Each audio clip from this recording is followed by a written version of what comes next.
Good morning, class. We are ready now to start chapter 18 in Farmer Boy, Summertime. Let me go ahead and adjust this slightly so the sun is not so much of a problem. There we go. Summertime is the name of chapter 18. The sun, it's on page 190. The sun was hotter now, and all the green things grew quickly. The corn thrust its rustling, narrow leaves waist high. Father plowed it again, and Royal and Almanzo hoed it again. Then the corn was laid by. It had gained so much advantage against the weeds that it could hold the field with no more help. The bushy rows of potatoes almost touched, and their white blossoms were like foam on the field. The oats rippled gray green, and the wheat's thin heads were rough with young husks where the kernels would grow. The meadows were rosy purple with the blossoms, and the bees loved best. Oh, that the bees loved best. Work was not so pressing now. Almanzo had time to weed the garden and to hoe the row of potato plants he was raising from seed. He had planted a few potato seeds just to see what they would do. He was growing for, and every morning he fed his pumpkin that he was growing for the county fair. Father had shown him how to raise a milk-fed pumpkin. They had picked out the best vine in the field and snipped off all the branches but one, and all the yellow pumpkin blossoms but one. They be- then, between the root and the wee green pumpkin that grew carefully, they carefully made a little slit on the underside of the vine. Under the slit, Almanzo made a hollow in the ground and set a bowl of milk in it. And then he put a candle wick in the milk, and the end of the candle wick he put carefully into the slit. Every day the pumpkin vine drank up the bowlful of milk through the candle wick, and the pumpkin was growing enormously. Already it was 3 times as big as any of the other pumpkins in the field. Almanzo had his little pig now, too. He had bought her with his $50, and she was so small that he fed her at first with a rag dipped in milk, but she soon learned to drink. He kept her in a pen in the shade because young pigs grow best in the shade, and he fed her all she could eat. She was growing fast, too. So was Almanzo, but he was not growing fast enough.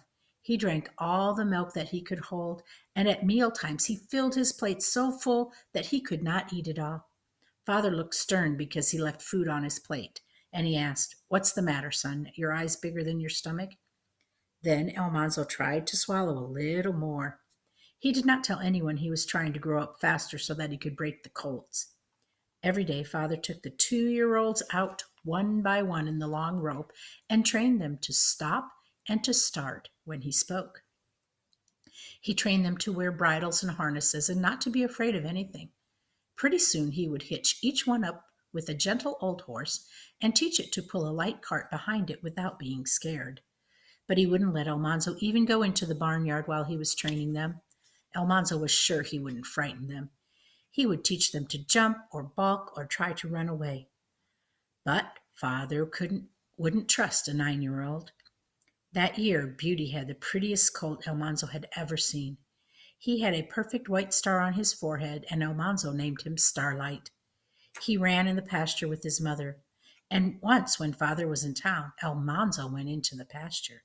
Beauty lifted her head and watched him coming, and the little colt ran behind her.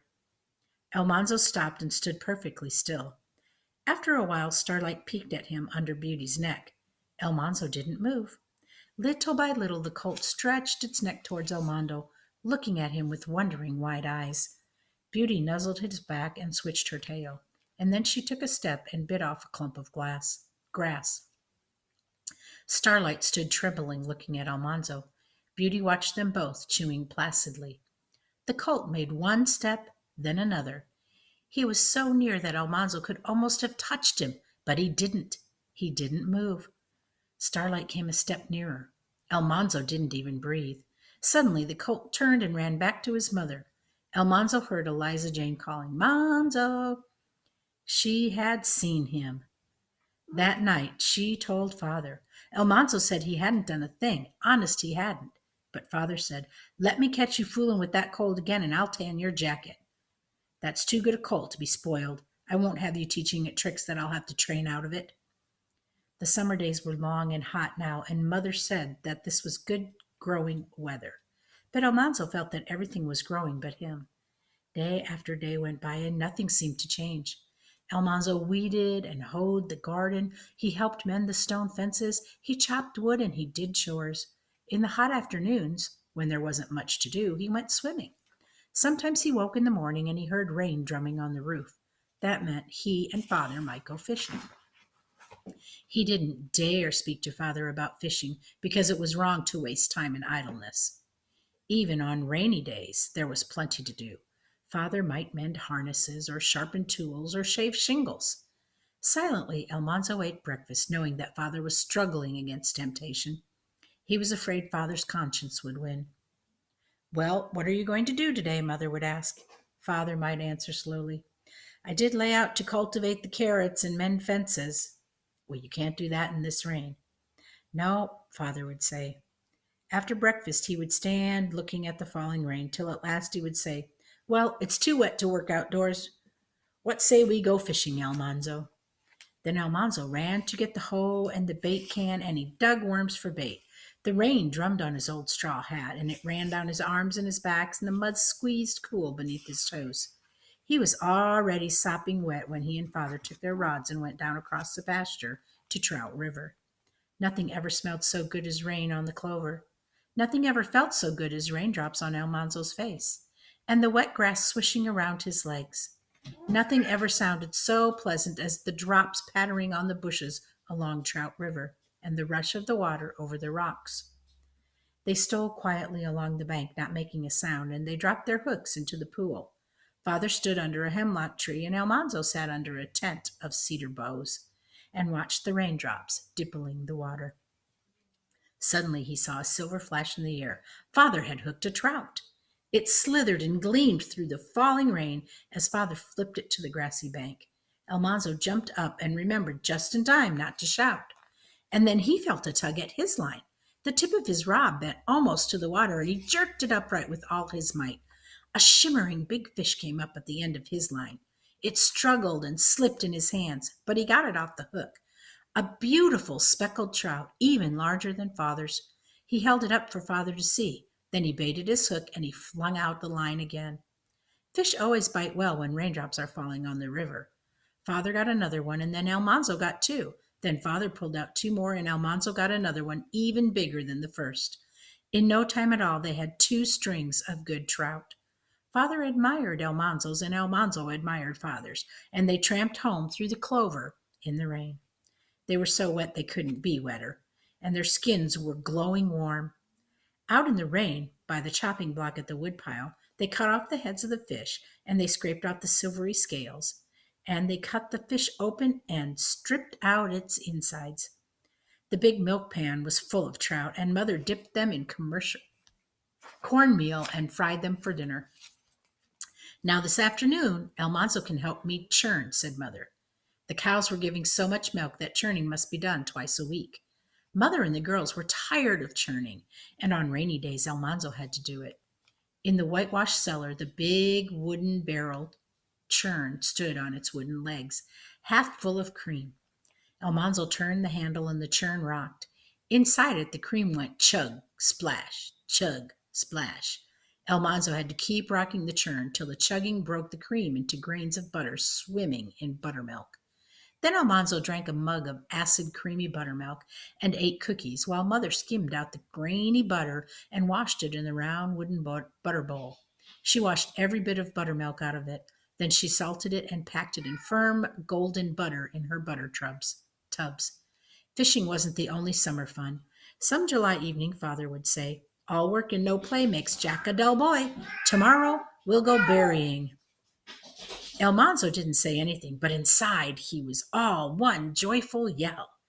Before dawn the next day, my cat, they were riding away in the lumber wagon, wearing their oldest clothes and taking pails and bushel baskets and a big picnic lunch. They drove far into the mountains near Lake Chattagay, where the wild huckleberries and the blueberries grew. The woods were full of other wagons and other families berrying. They laughed and they sang, and all among the trees you could hear their talking. Every year they met their friends here, and they didn't see that they didn't see at any other time, but all of them were busy picking berries. They talked while they worked. The leafy low bushes covered the ground in open spaces among the trees.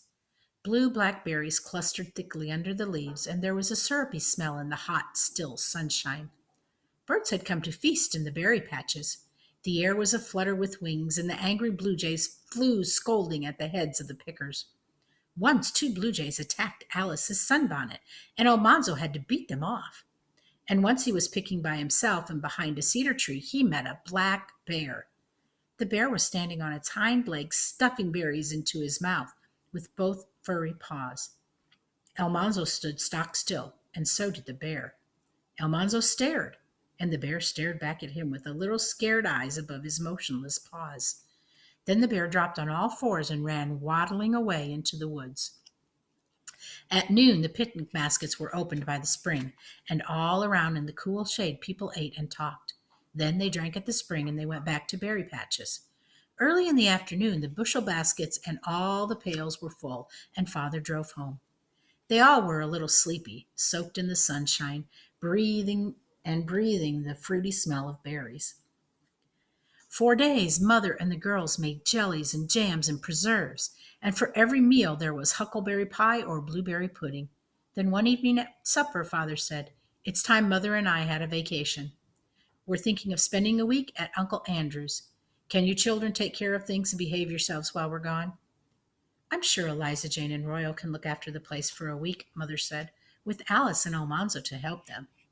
Almanzo looked at Alice, and they both looked at Eliza Jane, and then they all looked at Father and said, "Yes, Father."